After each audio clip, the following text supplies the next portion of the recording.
Welcome to Chapter 8, Water and Minerals.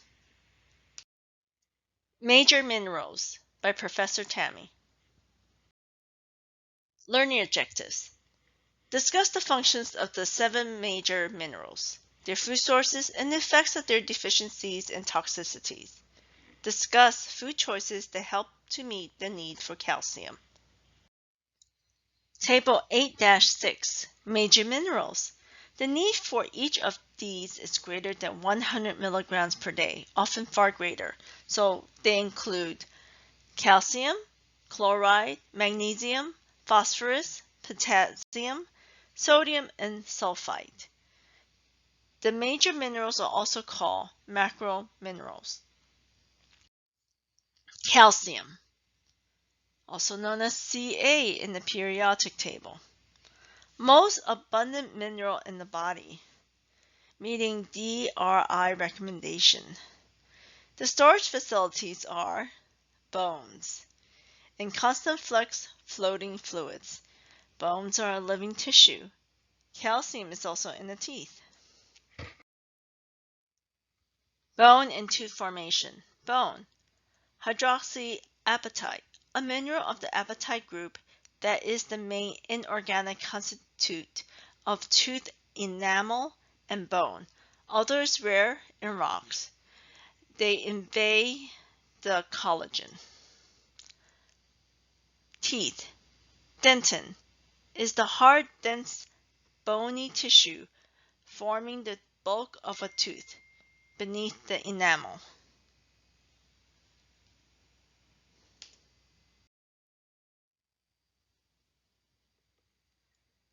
In body fluids, 1% of body's calcium. Blood calcium is tightly controlled. Other potential roles of calcium. Calcium balance. The skeleton serves as a calcium bank. So when you don't consume enough calcium, it will start taking it away from the bone. So bone density is also important given the calcium balance. You want to have a bone density. The more dense it is, it has more calcium. Intestine and kidneys assist with calcium balance. Calcium absorption, increase in time of need, times of increased absorption. Bone loss, inevitable consequence of aging. There's also the peak bone mass, osteoporosis, and supplements. So this is interesting, bone throughout life. So between 0 and 20, this is the active growth of your bone. And then between like about 12 to 30, 31, that's when your bone is the peak bone mass, the most bone mass you'll ever have. And then once you hit about 35 and on, then you start experiencing bone loss. So it's really important to take care of yourself in your early years, drinking enough milk and intaking calcium-based product. So in the Snapshot, calcium. Chief functions are mineralization of bones and teeth, muscle contraction and relaxation, nerve functioning, and blood clotting. When you have a deficiency of calcium, there's stunt growth and weak bones in children, bone loss, like osteoporosis in adults. So as far if you're a woman, Hispanic, Asian, white, or even has the genetic problem, someone in your family has osteoporosis, you're more likely to have osteoporosis. But it doesn't mean that you will have it. Toxicity of calcium. Elevated blood calcium, constipation, interference with absorption of other minerals, increased risk of kidney stone formation. So you're wondering, what do you mean by interference of absorption of other minerals? So let's just say a child, oh, I love drinking milk, drink 8 glasses of milk a day. You're like, oh, that's good for your bones. But let's just say the child also eats enough iron-based foods. And then you guys bring the child to the doctor. Like, why is the child anemic? Well, if you have too much calcium-based food, and then even though you have enough iron-based food, they're trying to get absorbed into your body. So like, oh, it gotta get absorbed to your body. And then not enough iron is being absorbed in your body because the calcium is taking over. So that can cause someone's iron level to be low. Some good sources of calcium. Good sources. Sardines. You're like, because they got bone, fish bone. Cheese is made of milk. Milk itself. Tofu. Turnip greens. Some of your green leafies have calcium. Yogurt also. And waffles. Phosphorus is the second most abundant mineral in the body. Majority are found in bones and teeth. Recommendation: deficiencies unlikely. Excess phosphorus in the blood may not be that good. So, snapshot of phosphorus. The chief functions: mineralization of bones and teeth. Part of phospholipids, important in genetic material. Energy metabolism and buffering systems. Deficiency is muscular weakness. Bone pain.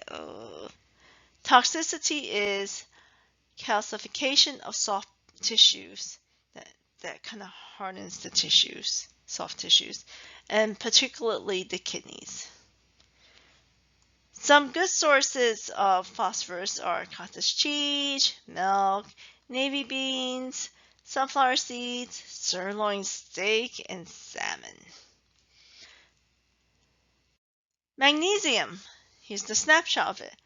Chief functions: bone mineralization, protein synthesis, enzyme action, muscle contraction, nerve function, tooth maintenance, and immune function.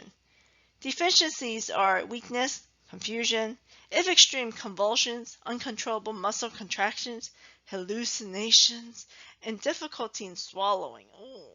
In children, growth failure. Toxicity from non-food sources only: diarrhea, pH imbalance, and dehydration.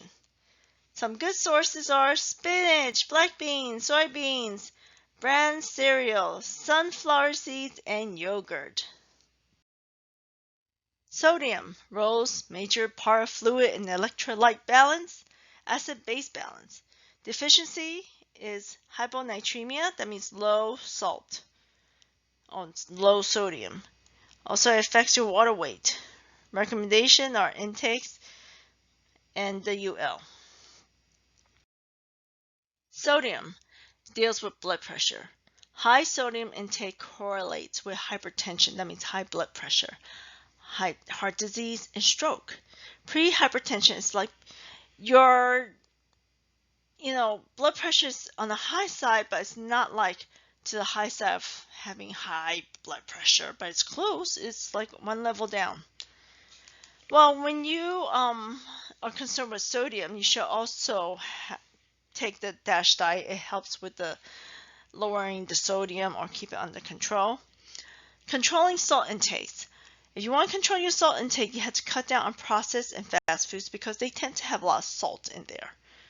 And it's a good idea to read your nutrition fact labels too, so you know how much salt are in your food and you can kind of calculate it.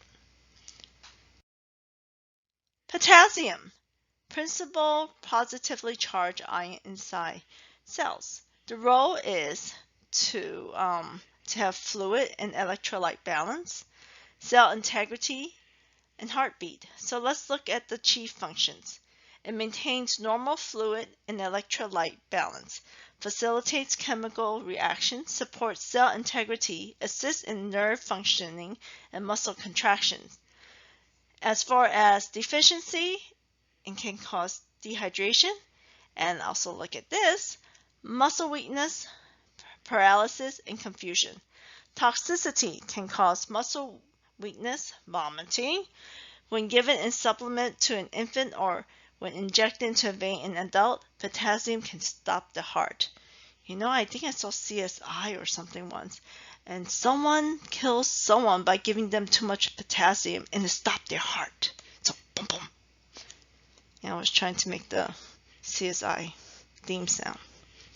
All right, go into potassium good sources. Orange juice, butternut, lima bean, wild salmon, baked potato, and avocado.